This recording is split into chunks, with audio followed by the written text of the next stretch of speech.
राधे राधे मित्रों, हमारे चैनल हरि कृपा में आपका बहुत बहुत स्वागत है। मित्रों, आज हम आपके समक्ष वैशाख महात्म्य का चौथा अध्याय लेकर आए हैं।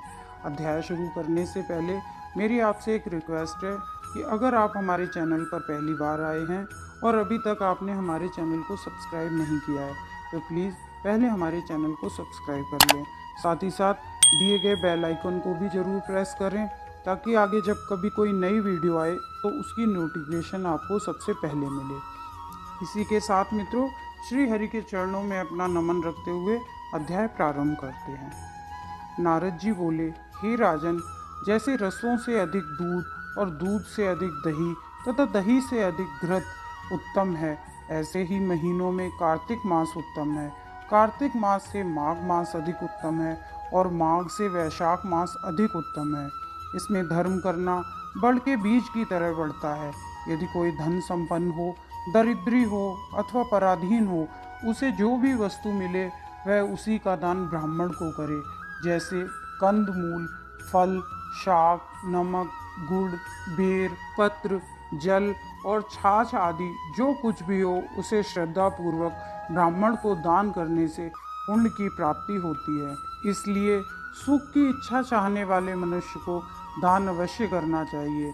जिस प्रकार कोई एक बड़ा सुंदर मकान सब प्रकार की सामग्री से युक्त हो परंतु उसमें ऊपर छत ना हो तो वो शोभायमान नहीं लगता, उसी प्रकार सब महीनों में दान करे परंतु वैशाख मास में कुछ ना करे तो वह सब वृथा ही है।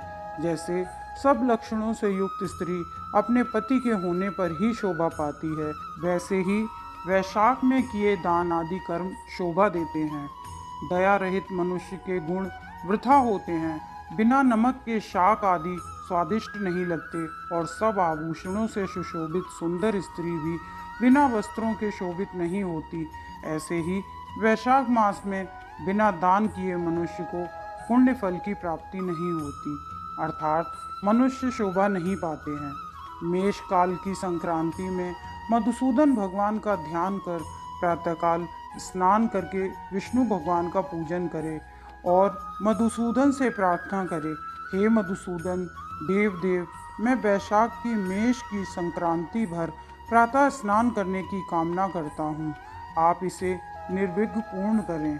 इसके पश्चात प्रार्थना करते हुए कहें, हे मधुसूदन, मैं आपको अर्घ देता हूँ, इसे भली भांति ग्रहण कीजिए। गंगा आदि सब नदी, सब तीर्थ, सब जलाशय मेरे दिए हुए अर्घ को प्रसन्नता से ग्रहण करो। आप पापियों पर शासन करने वाले समदर्शी सबके नियंता हो, अतः मेरे द्वारा दिए गए अर्घ को ग्रहण करते हुए मुझे यथोचित फल दीजिए। फिर वस्त्र पहनकर अहनिक कर्मों से निवृत्त हो वैशाख में होने वाले फूलों से भगवान का पूजन करें और भगवान विष्णु की वैशाख मास संबंधी कथा सुने।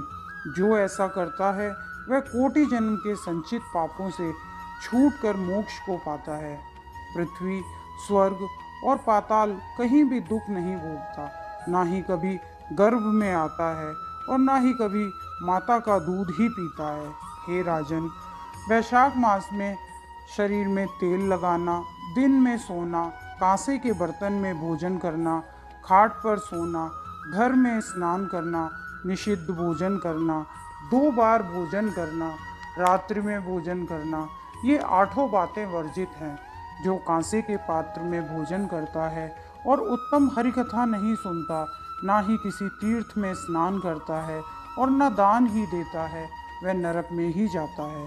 जो हरि नाम नहीं जपता और स्वस्थ होते हुए भी प्रातः वैशाख स्नान नहीं करता, वह मरे हुए के समान है और चंडाल की योनि को प्राप्त होता है। जो मनुष्य मेष की संक्रांति में तीर्थ में स्नान नहीं करता, वह 100 वर्षों तक कुत्ते की योनि को पाता है। जो कमल के पत्र पर भोजन नहीं करता, वह गधे की योनि पाकर पीछे खच्चर की योनि प्राप्त करता है। वैशाख मास में नियम पूर्वक कमल के पत्तों पर भोजन करने से सब पापों से निवृत्त होकर मनुष्य विष्णु लोक को प्राप्त करता है।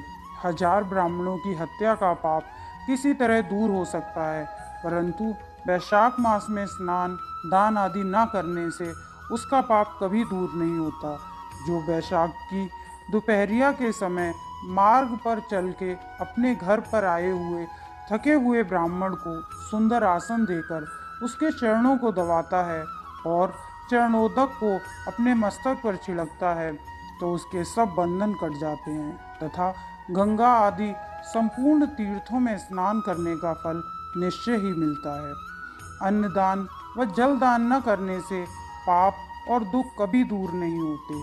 जो प्रातःकाल सूर्योदय होने पर सागर से मिलने वाली नदियों में स्नान करता है उसके 7 जन्मों के पाप तत्काल नष्ट हो जाते हैं।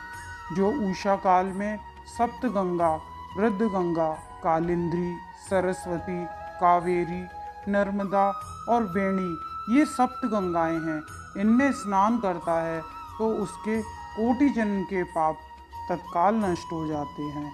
जो विष्णु भगवान में मन लगाकर नदी में स्नान करता है तो उसके 3 जन्मों के संचित पाप शीघ्र ही नष्ट हो जाते हैं।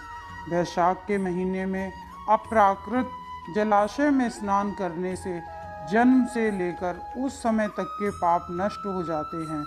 घर के बाहर गौ के चरण रखने की जगह के समान भी जल गंगा के समान होता है। बावड़ी में स्नान करने से गंगा के समान पुण्य प्राप्त होता है। बावड़ी में स्नान करने से बड़े बड़े पाप दूर हो जाते हैं। दान नहीं करने से दरिद्रता आती है।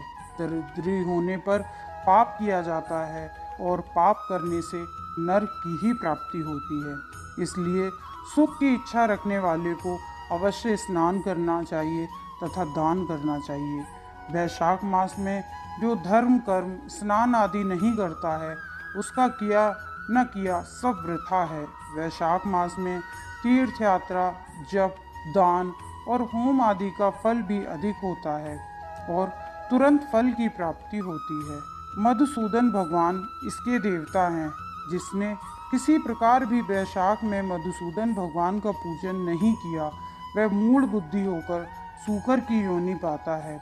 जो तुलसी दल से वैशाख मास में मधुसूदन भगवान की पूजा करता है वह सर्वभौम राजा हो कोटि जन्म तक अनेक सुख भोगता है, फिर अपने करोड़ कुलों को लेकर विष्णु के धाम को जाता है।